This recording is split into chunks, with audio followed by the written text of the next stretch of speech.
اور I am F کے علاوہ ہمارے پاس کوئی اور آپشن اگر نہیں ہے تو پھر اس کے اندر تاخیر کیوں؟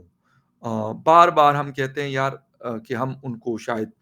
کوئی پریشرائز کر لیں گے یا کچھ اور کر لیں گے، بٹ دا تھنگ از کہ کیا ہمارے پاس اس وقت ہم اس لیول پہ ہیں کہ ہم ایسا کچھ نیگوسیشن کی پوزیشن میں ہیں؟ میرے خیال ہے بالکل بھی نہیں۔ افسوس کے ساتھ کہ ہم نے تھرو آؤٹ اے ٹائم ہم نے کبھی سوچا نہیں، ہم نے کبھی اس چیز کے اوپر کام نہیں کیا کہ یار ہمیں اپنی اکانومی کو ایٹ لیسٹ اتنا اسٹرانگ کرنا ہے کہ ہمارا گھر کا جو گزارا ہے، یعنی جو نارمل روٹین ہے، جو سمپل لائف اسٹائل ہے، وہ ایٹ لیسٹ ہم گزار سکے۔ لیکن افسوس کے ساتھ کہ وہ بھی اب ناممکن ہوتا جا رہا ہے۔ ہم نے کبھی یہ نہیں سوچا، شاید اسی لیے آج ہم اس لیول پہ پہنچے ہیں کہ یہ صرف فائنینشیل ٹائمز کی بات نہیں ہے۔ اگر فائنینشیل ٹائمز نہ بھی کہے تو اس وقت جو سچویشن ہے وہ کافی کریٹیکل ہو چکی ہے، اور جو ہماری اکانومی جو سانس سے ہیں، I am really sorry to use these words, لیکن وہ آخری سانس سے لے رہی ہے۔ کسی کو کوئی ہوپ نظر نہیں آتی، کسی کو پتہ نہیں ہے کہ کرنا ہم نے کیا ہے، بٹ ڈار صاحب بھی یہی کہتے ہیں کہ جی اللہ کے حوالے ہو گیا جی، وہی بہتر کر سکتا ہے ہماری اکانومی کو۔ سر لیکن ہم کیا کرتے ہیں؟ کیا ہم نے کبھی یہ سوچا ہے کہ قدرت نے ہمیں پیدا کیا، ہمیں دماغ دیا، ہاتھ پاؤں دیے، آنکھیں دی، عقل دی، کیا کبھی ہم نے اس کا استعمال کیا؟ یا باقی جو دنیا بہتر ہے، کبھی کسی نے یہ کہا ہو، وہ کوئی بھی ریلیجن کو فالو کرنے والی کنٹری ہو، کبھی انہوں نے یہ کہا ہے کہ یہ وہ کرے گا؟ نہیں، ایسا بالکل بھی نہیں۔ میرے خیال میں یہ زیادہ افسوسناک بات ہے۔ آپ وہ قرآن کے اندر بھی ایک آیت ہے چھوٹی سی، لیس الانسان الا ما سعی، کہ میں ان کو انسان کو وہی دیتا ہوں جس کے لیے وہ کوشش کرتا ہے، جس کے لیے وہ محنت کرتا ہے۔ اگر آپ نہیں کرتے بھائی، آپ غلط ڈائریکشن میں لگے ہوئے ہیں تو پھر اس کا رزلٹ غلط آئے گا، اگر صحیح ڈائریکشن میں لگے ہیں تو اس کا رزلٹ صحیح آئے گا۔ یہ ویری سمپل فارمولا ہے، اس میں کوئی میرے خیال میں ifs اینڈ بٹس نہیں ہے۔ پھر آپ اگر اچھی کی کوشش کریں گے اور صحیح ڈائریکشن میں آپ جائیں گے تو پھر صحیح ہوگا۔ دوسری طرف جی کہا جا رہا ہے کہ یہ رشیا سے تیل لے کر اور وہاں سے حالات بہتر ہو جائیں گے، لیکن وہ بھی کچھ ایکسپرٹس کو میں نے پڑھا، ان سے بات کی، تو وہ یہ کہہ رہے ہیں کہ یار یہ بھی ٹرک کی بتی ہے، اور یہ اسی طرح کی بتی ہے جس طرح کی باقی چیزوں کے پیچھے ہم لگے ہوئے ہیں کہ سی پیک بنے گا تو ہمارے پورے ملک میں جی اتنی ساری جابز ہوں گی کہ لوگ کم پڑ جائیں گے۔ یہ اسی طریقے سے ہے کہ ہم کہتے ہیں جی گوادر میں تو دبئی کیا تو سنگاپور کیا تو ہانگ کانگ کیا اور باقی دنیا کے پورٹس کیا، مطلب ادھر ہی پوری دنیا کا بزنس رلائے کرے گی جی گوادر کے اوپر، لیکن ہم ان لوگوں کو پینے کا پانی نہیں دیتے، ان کو جو ان کے بیسک چیزیں ہیں وہ پرووائڈ نہیں کرتے، لیکن دعویٰ ہم یہی کرتے ہیں۔ اسی طریقے سے اور بہت ساری چیزیں، اور بہت ساری چیزیں ایک دعویٰ یہ بھی ہم کرتے رہے، اب تو شاید نہیں کرتے، پہلے میں جب چھوٹا تھا ہم سنا کرتے تھے کہ لال قلعے پہ ہم اپنا جھنڈا لگائیں گے۔ اب پتہ نہیں کون سا جھنڈا لگانا چاہتے ہیں، بلکہ میں نے ایک انڈین دوست سے کہا، میں کہا ہو سکتا ہے یار آپ لوگوں کا کوئی جھنڈا وہ لگانے کی وہ بات کر رہے ہوں، ہو سکتا ہے نا، ہمیں کوئی پتہ تو نہیں ہے۔ تو ہم اس طرح کی ایلوژن والی دنیا میں رہے ہیں کہ جب ریالٹیز کی بات آتی ہے تو پھر وہاں پہ ہمارا دماغ نہیں چلتا، پھر ہمیں سمجھ نہیں آتی، ہمیں یہ نہیں پتا کہ ہم نے اب کرنا کیا ہے، بٹ اب کبھی ہم قدرت کے اوپر ڈالیں گے، کبھی ہم افغانستان کے اوپر ڈالیں گے، کبھی ہم امریکہ کے اوپر ڈالیں گے، کبھی ہم فلڈ کے اوپر ڈالیں گے، کبھی ہم انڈیا کے اوپر ڈال دیں گے، کبھی ہم کس کے اوپر ڈال دیں گے، کبھی ہم عمران خان کے اوپر ڈال دیں گے، لیکن بات ساری یہ ہے کہ ان سب نے اپنا اپنا، میں بار بار یہ بات کرتا ہوں، میں آج دہرانا نہیں چاہتا کہ سب کا شیئر اس میں موجود ہے، سب نے اپنی اپنی محنت کر کے اس لیول پہ اس ملک کو پہنچایا، اور اس کے بعد پھر آج باتیں کرتے ہیں کہ یار یہ نہیں ہے، وہ نہیں ہے، فلاں نہیں ہے۔ اب اس میں قصور کس کا ہے؟ اختیار کس کے پاس تھا، یا اختیار کس کے پاس ہے؟ پاور کس کے پاس تھا یا کس کے پاس ہے؟ رسپانسبلٹی بھی پھر ان کو لینی ہے۔ آپ نے اگر اس لیول کو آپ بتا دیں کلیئر کٹ نیشن کو آن بورڈ کر کے کہ بھائی یہ اس لیول پہ ہم پہنچے، اس سے ہم نے نکلنا ہے، آپ بھی ساتھ کھڑے ہوں گے، ہم بھی آپ کے ساتھ کھڑے ہیں۔ یہ نہیں ہے کہ میاں صاحب کہیں کہ لندن میں نے فلاں برانڈ کا یہ نہیں پہنا، اور بلاول صاحب ہمارے بھائی کہیں کہ بھائی میں تو جوتا اس سے نیچے پہنتا ہے کیونکہ میں تو رئیس آدمی ہوں۔ تو ان چیزوں سے اگر ہم نکلیں گے تو پھر تب جا کے ہم آج کے 5 سال یا 10 سال کے بعد پھر ہو سکتا ہے کہ کہیں ہم اسٹینڈ کریں۔ ادروائز یہ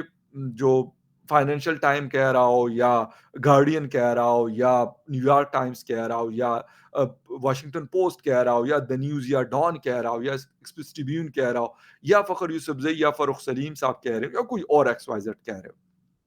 یا شہباز رانا صاحب کہہ رہے ہو، کوئی بھی کہہ رہے ہو، لیکن جب تک ہم اپنی چیزوں کو اسٹریم لائن کرنے کی کوشش نہیں کریں گے، اسٹریم لائن نہیں کریں گے، تو غالباً یہ بڑا مشکل ہے۔ اور یقین کریں کہ اس کشتی کے اندر اتنے سوراخ ہو چکے ہیں کہ جب آپ ایک کو بند کرتے ہیں تو 10 اور میں سے پانی اس کشتی کے اندر داخل ہو رہا ہے۔ ریئلی سوری کہ میں یہ الفاظ استعمال کر رہا ہوں، کچھ ہمارے پاکستانی دوست ناراض ہو جاتے ہیں۔ میں یہ نہیں کہتا کہ یار دنیا کے اوپر مشکل نہیں آئی، میں بھی اس کنٹری کا سٹیزن ہوں، اسی کا پاسپورٹ رکھتا ہوں، اسی کا نیشنل آئی ڈی کارڈ رکھتا ہوں، ادھر ہی رہتا ہوں، اور نہ امریکہ میں ہوں، نہ لندن میں ہوں، نہ یورپ میں ہوں، نہ کہیں اور ہوں، جاتا ہوں واپس آ جاتا ہوں۔ لیکن افسوس کے ساتھ کہ یہ جو چیز ہے، یہ ہماری اپنی جو کشتی ہے، اس کے اندر ہم نے اتنے چیت کیے ہوئے ہیں، اتنے سوراخ کیے ہوئے ہیں کہ میں وہی بات کروں گا کہ وہ ہمارے پشتوں میں کہتا ہے کہ آ، کہتے ہیں کہ قدرت جو ہے، خدا جو ہے، وہ مردے کو زندہ کر سکتا ہے لیکن اس کی عادت نہیں ہے۔ اگر پھر ایسی چیزیں ہوں گے تو جو لوگ اچھے کام کر رہے ہیں تو ان کا پھر کیا قصور ہے بھائی؟ دنیا میں جو کنٹریز صحیح کام کر رہی ہے ان کا کیا قصور ہے؟ ہم کہتے نہیں جی ہم تو بڑے قریب ہیں، ہم قریب تب ہیں کہ اگر ہم میں انسانیت ہوگی، ہم کوئی صحیح کام کریں گے تو ہم بھی قریب ہے، اور جو نہیں وہ جو دوسرے جن کو ہم نہیں قریب سمجھتے ہیں وہ بھی قریب ہے۔ ساری بات یہ ہے، کٹ along اسٹوری شارٹ، کہ ہمیں میرے خیال میں اس کشتی کو، جسے کہتے ہیں نا کہ اس کو ریوائول کے لیے ہمیں دوبارہ سے بنانا پڑے گا، شاید اس کا یہ سلوشن ہے، اس کے علاوہ کوئی اور سلوشن نہیں ہے۔ اور ہاں، نیچے سے لے کے اوپر تک اور اوپر سے لے کے نیچے تک، میرا مطلب ہے پرائم منسٹر ہو، آرمی چیف ہو یا باقی جو بڑے طاقتور پاور ہاؤسز ہیں، ان سب کی میں بات کر رہا ہوں کہ ان کو ایک ساتھ بیٹھ کر یہ ڈیسائیڈ کرنا پڑے گا کہ بھائی نہ تمہارا نہ میرا، ہم نے اس ملک کو بچانا ہے اس قوم کے لیے اور اپنے لیے اور اپنی آئندہ کی نسلوں کے لیے، تب یہ پاسبل ہے۔ ادروائز یقین کریں کہ اگر ہمارا یہ رویہ رہا جو ہے، ابھی بھی ہے، تو پھر مطلب یہ باتیں کرنا، فخر یوسف زئی بھی روز 2 2 گھنٹے کے بھاشن دے، کوئی اور بھی ہزاروں لاکھوں لوگ بھاشنیں دے، کوئی فرق نہیں پڑنا۔ ہم ایشوز کو ہائی لائٹ کر سکتے ہیں، اور میں بار بار یہ کہتا ہوں کہ دنیا کے بہت سارے کنٹریز پہ یقین کریں کہ اس دن ایک انڈین دوست کے ساتھ کانے پہ ملاقات ہوئی، وہ کہہ رہے کہ جی ہمارے کنٹری میں ریسیشن آیا تھا 1992 میں، تو کہتے کہ لوگ بہت زیادہ پرابلمس فیس کر رہے تھے، لیکن کہتے جو میں یہاں پہ دیکھتا ہوں اسلام آباد میں، یا آگے پیچھے اگر مجھے آنا جانا ہوتا ہے، تو کہتے ہیں کہ میں حیران ہو جاتا ہوں کہ یار وہ والی سچویشن مجھے نظر نہیں آ رہی۔ بلیو می، ایک بڑے اچھے دوست اور انڈین ڈپلومیٹ ہیں، ان کے ساتھ بات ہو رہی تھی، تو وہ یہ بات کر رہے تھے، تو میں نے کہا یار بھائی بات یہ ہے کہ جن کے پاس ہے وہ اتنا ہے کہ وہ ان کو شاید فرق اس سے بدتر حالات میں بھی نہیں پڑتا، لیکن جن کے پاس نہیں ہے تو ان کو اگر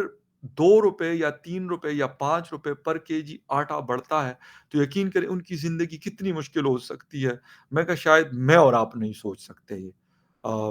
غالباً ہم اس دور سے نہیں گزر رہے یا اس مشکل سے نہیں گزر رہے، میں کہا جس سے وہ گزرتے ہیں۔ اگر 2 روپے کی روٹی مہنگی ہوتی ہے تو جو تکلیف پریشانی ان لوگوں کو اٹھانی پڑتی ہے جن کے لیے 2 روپے کی آج بھی بہت بہت وقت ہے، تو میں نے کہا یہ وہ سمجھتے ہیں، شاید ہم اس طریقے سے نہیں سمجھ پاتے، کہ ہمیں صبح کا پراپر ناشتہ ملتا ہے، دن کا پراپر کھانا ملتا ہے، رات کو بھی جو دل کرتا ہے ہم کھا لیتے ہیں، لیکن اس کا یہ مطلب نہیں ہے کہ لوگوں کے پاس تکلیف پریشانی درد نہیں ہے۔ یقیناً ہمیں بھی اس کو فیل کرنا پڑے گا۔ اگر میرے دسترخوان پہ روٹی پڑی ہے اس کے باوجود بھی میرے اندر اتنی سینس ہونی چاہیے کہ ہاں یار یہ دوسرے کی تکلیف جو ہے جو میں کر سکتا ہوں، میں یہ تو نہیں کر سکتا کہ میں کسی کی تکلیف ہٹا کے اور اس کے دن جو ہے وہ پھیر دوں، میں ایسا نہیں، مطلب it's not possible, humanly not possible, لیکن جو تھوڑا بہت کر سکتے ہیں وی شوڈ ڈو دیٹ، اور اسپیشلی ان لوگوں کے لیے یقین کریں کہ ایسے لوگ بھی ہمارے سوسائٹی میں رہتے ہیں کہ وہ کسی سے مانگ نہیں سکتے، سفید پوش جن کو کہا جاتا ہے، اور وہ مانگتے بھی نہیں ہیں، وہ بڑے تکلیف پریشانی میں. تو میرے خیال میں جتنے بھی، اگر پاکستان کے جتنے بھی لوگ مجھے دیکھتے ہیں، مجھے نہیں پتا کتنے لوگ دیکھتے ہیں یا نہیں دیکھتے، لیکن جتنے بھی دیکھتے ہیں ان سے یہ ریکویسٹ ہے کہ وہ اپنی انکم میں سے، میرے سمیت، میں یہ نہیں کہتا کہ یار میں آپ لوگوں کو صرف بھاشن دے رہا ہوں، میں اپنے اوپر بھی اپلائی کرتا ہوں اور کروں گا کہ کچھ نہ کچھ ایٹ لیسٹ ایک بندے کی جتنی ہیلپ ہو سکتی ہے کہ یار ہم اس مشکل ٹائم میں کر. اور ہاں، جو رسپانسبلٹی شہباز شریف صاحب، اسحاق ڈار صاحب، بلاول صاحب، زرداری صاحب اور باقی لوگوں کی ہے، تو یار خدا کے لیے اس کو پہچانے اور چھوڑ دیں یار یہ آپس کی مطلب لے دے، اور یہ اونچا دکھانا اور نیچا دکھانا چھوڑ دیں اس چیز کو کہ یار میں بہت اونچا اور فلاں بہت نیچے. چھوڑ دیں اس چیز کو. اس وقت اگر کوئی ہے تو وہ ایک چیز ہے کہ اس ملک کو بچانا کیسے. میں ایک ریکویسٹ کر سکتا ہوں، کرتا رہتا ہوں، کروں گا، آئندہ بھی کروں گا، اور دعا بھی، کوشش بھی، جو میرے ہاتھ میں جو کچھ ہوگا یقیناً اس کے لیے میں کوشش کر سکتا ہوں اور مجھے کرنا چاہیے. کیونکہ میں بھی میں کہتا رہتا ہوں، باہر پھر کہتا ہوں کہ اسی ملک کا باشندہ ہوں، اس ملک کا سٹیزن ہوں. خیر اینی وے، ہم بھی یہی کہہ سکتے ہیں کہ یار قدرت بھی کرے گی لیکن ہمیں بھی صحیح طرف جانا پڑے گا. Thank you very much for watching. ملتے ہیں کسی اور نیوز اپڈیٹ میں، تب تک کے لیے ٹیک کیئر اینڈ بائے.